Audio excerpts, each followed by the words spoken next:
El 3 de noviembre de 2007, Colleen Muson, una empleada de una tienda de conveniencia exhausta, regresó a casa después de un largo turno de noche del viernes. Estaba deseando pasar un fin de semana divertido con su pequeña hija, Rowan Ford. Sin embargo, cuando entró en su casa, no fue recibida por su encantadora niña. Se adentró más en la casa, pensando que su hija probablemente no había oído la puerta. Sin embargo, el vacío de la habitación de su hija la invadió, y la inquietud no hizo más que aumentar cuando no pudo encontrar a la niña en ninguna parte de la casa. Corrió hacia su esposo, David Spears, que todavía estaba profundamente dormido en su cama. El hombre se despertó sobresaltado por su esposa, que le preguntó dónde estaba su hija. Consolándola, dijo que estaba en casa de algún amigo para una pijamada. Sin embargo, cuando se le pidió que nombrara al amigo, se quedó sin palabras. El pánico inundó el sistema de Colleen. Su hija había desaparecido y nadie sabía cuándo había salido de la casa. Los minutos se convirtieron en horas y la madre visitó frenéticamente cada casa del vecindario, pero en vano. Finalmente, su preocupación superó su paciencia y marcó el 911 y llamó al departamento del sheriff del condado de Newton. ¿Dónde desapareció la joven en medio de la noche? ¿Por qué no estaba en casa de ninguno de sus amigos, como mencionó el padrastro? Rowan Damia Ford, 11 de abril de 1998, en la ciudad californiana de San Diego, York. Stella se mudó a la ciudad de Stella en Stella, Missouri, con su madre después de que ella se divorciara de su padre. Distrito escolar de East Newton, Campus Treeway, Stella Iglesia Bautista Stella. Allí estudió en la escuela primaria Treeway y fue miembro activo de la Iglesia Bautista Stella. Aunque normalmente se la veía montando su bicicleta azul o jugando cerca de su casa,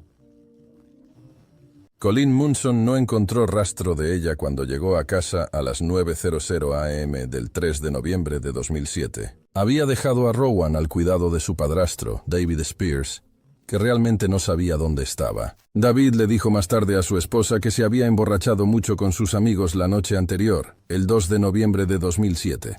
Cuando llegó la policía del condado de Newton, David les dijo que Rowan estaba profundamente dormida en su cama, cuando sus amigos Chris Collins y Nathan Mauren habían llegado a su casa la noche anterior. Dijo que compró algo de alcohol con ellos y jugó al billar en la casa antes de irse a otra ronda de copas en la granja donde trabajaba el trío. David mencionó más tarde que Chris le pidió a Nathan que lo llevara a casa, ya que no podía conducir debido a que estaba intoxicado. Chris también convenció a David de que lo acompañara y condujeron hasta la casa móvil de Chris, donde volvieron a beber más licor que habían comprado en el camino. Sin embargo, David admitió el hecho de que también habían fumado marihuana, lo cual era ilegal en el estado de Missouri en ese momento y no se legalizó hasta 2022. El padrastro dijo que regresó a casa con Nathan por las carreteras secundarias, en lugar de usar la carretera estatal 8, ya que no querían que la policía los atrapara por conducir ebrios. Dijo que Nathan lo dejó y se fue alrededor de la medianoche, y fue entonces cuando Rowan le preguntó si podía ir a dormir a casa de una amiga. Los policías sospecharon que David les estaba mintiendo, ya que su historia no era lo suficientemente concreta. Tampoco se creyeron el hecho de que se olvidara de preguntar a dónde iba Rowan solo porque estaba borracho. ¿Cómo pudo una persona permitir que una niña pequeña saliera de la casa tan tarde en la noche? ¿Qué estaba escondiendo el padrastro de la niña desaparecida a los policías? La policía veía a David, así como a sus amigos Chris y Nathan, como personas de interés en el caso. Chris en particular despertó su interés, ya que era amigo de la familia de David y Colleen. Aparentemente, solía vivir con ellos en su sótano durante el verano y el otoño anteriores, antes de mudarse en octubre de 2007 a un remolque estacionado cerca de una granja que sus padres poseían. Cuando los policías llegaron a su casa, se sorprendió por la noticia de la desaparición de Rowan y dijo que no había tenido noticias de David desde la noche anterior. Repitió la misma historia que su amigo, y la policía dijo que estaba preocupado, cooperativo y educado. Chris luego fue a la casa de Rowan, vio a Colleen y la consoló. Pasaron 2 días sin ninguna señal de la niña desaparecida, y debido al conocido aspecto interestatal, el FBI se involucró en el caso. 5 de noviembre de 2007. Chris fue llevado para ser interrogado una vez más en el departamento del sheriff del condado de Newton y le leyeron sus derechos. Eligió no hacer uso de ninguno de sus derechos y cooperó con el interrogatorio. Al salir de la estación de policía, Chris se encontró con un viejo amigo de la familia y confidente suyo. el sheriff Clinton Clark, que estaba en la estación como parte de una patrulla de rutina. El sheriff Clark conocía a Chris desde hacía más de 17 años y también era un buen amigo de sus padres adoptivos. El joven a menudo acudía al sheriff para hablar de cosas y pedirle consejos sobre diversos asuntos. La desaparición de Rowan se convirtió en uno de ellos. ¿Sería este finalmente el momento en que el testigo cooperante de la policía revelaría la información oculta sobre la niña desaparecida? Los federales fueron a la casa de Colleen una vez más para interrogarla. Vieron que Chris también estaba allí, y los interrogaron a ambos por separado sobre los eventos que habían ocurrido. Chris cooperó y también dijo que estaba listo para usar un micrófono oculto y hablar con David sobre su hija desaparecida. Las autoridades se negaron a seguir adelante con esto, después de lo cual, Chris les dio información sobre varios lugares en Stella, en los bosques vecinos de la iglesia bautista Stella, donde podrían encontrar a Rowan. Escuela East Newton. Al día siguiente, 6 de noviembre de 2007, la policía llevó a David por todos los lugares mencionados por Chris y continuó la búsqueda de la niña desaparecida. Sin embargo, este ejercicio resultó ser inútil. Chris narró la misma historia al sheriff Clark y también le dijo que había hablado con el FBI sobre el caso. El oficial también sintió que estaba ocultando información y transmitió su conversación con Chris al FBI. Al enterarse de que tenían una fuente potencial para extraer información, los federales le pidieron a Clark que se mantuviera cerca del testigo potencial en el caso de secuestro. Creían que Chris era la clave de todo el caso y que sería vital para proporcionar pruebas incriminatorias contra el padrastro de Rowan. Chris fue llamado al departamento del sheriff del condado de Newton el 7 de noviembre de 2007, donde se le pidieron muestras de ADN. Sin embargo, el FBI pudo ver que Chris estaba visiblemente más tenso y emocionalmente angustiado al hablar de Rowan esta vez. Cuando los policías lo acorralaron, Chris les dijo que si intentaban un enfoque acusatorio con él en la desaparición de Rowan, entonces no cooperaría ni hablaría con ellos. Un frustrado Chris habló con Clark sobre lo que sucedió durante el interrogatorio y el tipo de trato que recibió. También dijo que estaba pensando en contratar los servicios de un abogado. El sheriff dijo que entendía su frustración, pero le aconsejó que contratar un abogado en este momento no sería lo mejor para él. También dijo que una buena relación con las autoridades sería beneficiosa y también ayudaría a encontrar a Rowan más rápido. El sheriff le aseguró a Chris que siempre podía contactarlo y hablar con él sobre cualquier cosa. Esto hizo que el joven se echara a llorar en la cabaña de Clark. Le dijo al sheriff que realmente amaba a Rowan y que no haría nada para lastimarla. Antes de que pudiera continuar, alguien entró en la oficina de Clark, tras lo cual Chris abandonó la comisaría inmediatamente. ¿Qué información clave le estaba ocultando a la policía? ¿Tenía razón la policía al pensar que Chris era la clave de todo el caso? Clark llamó al FBI y les contó todo sobre su conversación con Chris. El sheriff dijo que el testigo del caso estaba a punto de divulgarle todo. Sin embargo, también pidió a los federales que se retiraran por un día y no persiguieran a Chris, ya que estaba pensando en contratar un abogado. Los oficiales federales accedieron. El sheriff pidió al FBI que localizara el cuerpo de Rowan lo antes posible, ya que eso incitaría a Chris a hablar. El 8 de noviembre de 2007, los federales no se pusieron en contacto con Chris, según las instrucciones de Clark. Al día siguiente, después de una agotadora semana de búsqueda por parte de la comunidad local y las autoridades, el cuerpo de Rowan fue encontrado en una dolina de 20 pies de profundidad llamada la Cueva del Zorro. 9 de noviembre de 2007. El lugar estaba a varias millas de su casa. El cuerpo no tenía ropa de cintura para abajo, excepto un solo calcetín. El cuerpo fue recuperado del agujero en estado de descomposición, cubierto de pequeños cortes y moretones. La autopsia reveló que el cuerpo de Rowan tenía laceraciones de adelante hacia atrás, lo que era consistente con una agresión sexual. La prueba determinó que la causa de su muerte fue estrangulación, y su cuello tenía marcas de ligadura. Su rostro también tenía un traumatismo significativo que probablemente fue causado por la caída en la profunda dolina. Clark recibió la noticia del descubrimiento del cuerpo a través de la televisión y fue contactado por el departamento de policía, diciendo que Chris había pasado por allí y lo estaba buscando. Más tarde, el sheriff recibió una llamada de Chris, quien le preguntó si el FBI lo estaba siguiendo en una minivan gris. Clark le dijo que no estaba al tanto de ningún equipo de vigilancia siguiéndolo. Chris dijo que había estado conduciendo por la ciudad durante mucho tiempo e intentó deshacerse de sus perseguidores, pero fue en vano. Clark le pidió que fuera a la estación de policía y se reuniera con él. En la estación, Chris dijo que ahora que el cuerpo había sido descubierto, la gente del vecindario podría estar tratando de tomar el asunto en sus propias manos. El sheriff le dijo que no podía ofrecerle protección las 24 horas del día, y que si sabía algo, ahora era el momento de hablar. Le leyó sus derechos una vez más, lo que hizo llorar a Chris.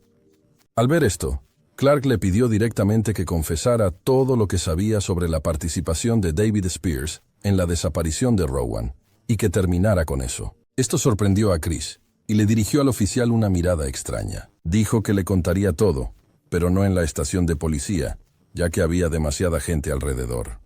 Chris le pidió a Clark que se encontrara con él en el puente Muncie. Cuando llegaron al lugar, Chris extendió las manos hacia el sheriff y le pidió que le pusiera las esposas. Clark dijo que no había necesidad de ello, a lo que él respondió: «Por lo que estoy a punto de decirte, lo necesitarás». Narró la misma historia que había estado repitiendo toda la semana, pero hubo un cambio desde el momento en que David y Nathan dejaron su remolque. Dijo que mientras ellos tomaban las carreteras secundarias, Chris sabía que podía llegar a la casa de David más rápido si tomaba la carretera estatal 8, la ruta más corta a la casa. Una vez que llegó allí, entró en la habitación de Rowan, la levantó mientras dormía y la colocó en su camioneta. La llevó de regreso a su remolque mientras ella permanecía dormida. Durante el viaje, colocó a Rowan en su cama, pero no encendió las luces. También dijo que no pronunció ni una palabra para evitar que ella identificara su voz. Admitió haber desnudado y agredido sexualmente a Rowan. También dijo que durante su acto, ella se despertó debido al dolor, pero él continuó y iba a devolverla a su casa. La sujetó con fuerza por los brazos y la escoltó fuera de la caravana. Sin embargo, la luz de la luna era demasiado brillante esa noche, y Rowan se dio la vuelta y vio su rostro, reconociendo instantáneamente a su agresor. Chris dijo que entró en pánico y usó una cuerda del gallinero, la enrolló alrededor del cuello de Rowan y tiró con mucha fuerza. Después de asegurarse de que estaba muerta, puso el cuerpo en su camioneta y se fue, pensando en un lugar para deshacerse de ella. Le dijo a Clark que inicialmente planeó tirar el cuerpo desde el puente Muncie al agua. Sin embargo, abandonó la idea, al darse cuenta de que el cadáver se descubriría muy rápidamente si lo hacía. Condujo por la ciudad, pensando en varios lugares en el bosque. Cuando se le ocurrió la idea de la cueva Fox, arrojó el cuerpo dentro e intentó cubrir el sumidero con ramas de árboles y escombros. Sin embargo, debido a que el pozo era demasiado grande, todo simplemente cayó dentro. Chris regresó a su propiedad y comenzó a deshacerse de todas las pruebas. Al encender las luces, notó mucha sangre en su colchón y su ropa. Recogió la ropa de Rowan y la cuerda que usó para el asesinato y las quemó en una estufa de leña. Sin embargo, no pudo hacer lo mismo con el colchón, ya que eso habría atraído la atención del vecindario. Por lo tanto, entró en un granero en su propiedad, enrolló el colchón dentro de un barril de 55 galones y lo quemó dentro. Con esto, terminó su confesión a Clark y dijo que estaba listo para relatar la misma historia a la policía. El sheriff lo llevó al departamento de policía de Wheaton sin esposarlo. Se vio a Chris fumando un cigarrillo cuando salió del auto. La policía del condado de Newton, donde se reportó el caso, y el condado de Barry, donde se encontró el cuerpo de Rowan, junto con el FBI, llegaron para escuchar la declaración de Chris. Dijo que estaba arrepentido de sus acciones y que había pasado varias horas llorando esa tarde. Todos se sorprendieron al descubrir que la persona que pensaban que era su luz de guía en el caso resultó ser el criminal que estaban buscando. De hecho, el hombre que pensaban que estaba detrás de todo, David Spears, era solo un borracho inocente después de todo. Sin embargo, este no fue el final de la historia. De hecho, lo que la policía encontró a continuación los confundió por completo. La policía registró la propiedad de Chris después de su confesión una vez más y encontró una vieja camioneta. Recuperaron un barril de 55 galones con restos quemados de un cordel.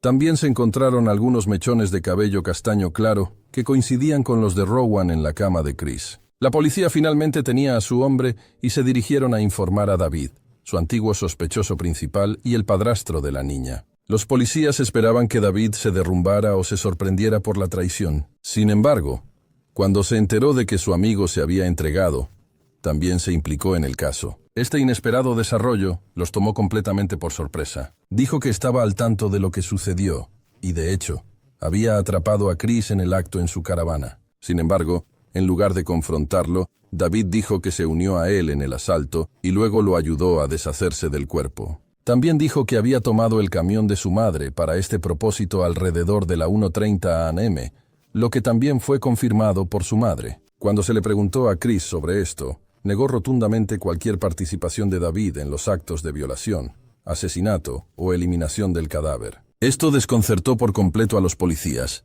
ya que ahora tenían 2 perpetradores que confesaban el crimen. Este fue un giro que ninguno de los detectives anticipó, dejándolos al límite. 21 de diciembre de 2007. Chris Collins fue presentado ante el juez Victor W. Head en el Tribunal de Circuito Asociado del Condado de Barry. Fue acusado de asesinato en primer grado, violación forzada y violación estatutaria de Rowan Damia Ford. Por otro lado, David también fue acusado de los mismos delitos, pero su caso no se cerró cuando Chris fue condenado. Además, no se eligió una próxima fecha para su audiencia. Colleen, la madre de Rowan, estaba inconsolable en ese momento y había solicitado el divorcio el día de su acusación. Chris fue sentenciado a muerte el 22 de enero de 2008. Apeló la sentencia en 2012 y también presentó una moción para excluir todas las pruebas obtenidas de su propiedad, camioneta y confesiones grabadas en video. Sin embargo, esto fue anulado por la corte. Sus abogados también señalaron a David, cuyo camión de su madre no había arrojado ninguna evidencia, pero los perros K9 de la policía sí captaron el olor de Rowan en el interior. Sin embargo, los jueces confirmaron por unanimidad su sentencia de muerte el 19 de agosto de 2014 y no encontraron nada reversible en ninguna de las condenas. A pesar de esto, los jueces señalaron por unanimidad que Chris siempre fue quien inició el contacto con el sheriff Clark y se reunió con ellos cuando quiso. Por lo tanto, nunca se le obligó a hacer ninguna confesión. Por lo tanto, la segunda apelación de Chris también falló, y los jueces confirmaron la sentencia de muerte el 6 de marzo de 2018. Sin embargo, a partir de mayo de 2024, Chris todavía está vivo. Chris is still alive. Public defenders say Collins' conversations with a police officer he knew, pictures of Rowan Ford's lifeless body used as evidence, and physical evidence not relevant to the case caused jurors to make an emotional rather than a legal decision. Pero mientras él todavía no tenía forma de salir del sistema, la sentencia del padrastro de Rowan, David Spears, fue más controvertida. Según el fiscal del Tribunal de Circuito Asociado del Condado de Barry, Johnny Cox, esto pondría al Estado en una posición de argumentar teorías inconsistentes sobre quién estranguló realmente a Rowan Ford. El Estado tendría que argumentar que ambas versiones son ciertas, incluso si ambas no pueden ser ciertas. También señaló que sin ninguna evidencia incriminatoria como el ADN, no podía pedirle al jurado que dictara una sentencia de muerte para nadie. El fiscal también dijo que seguir adelante con la confesión de David habría resultado en la anulación de la condena de Chris.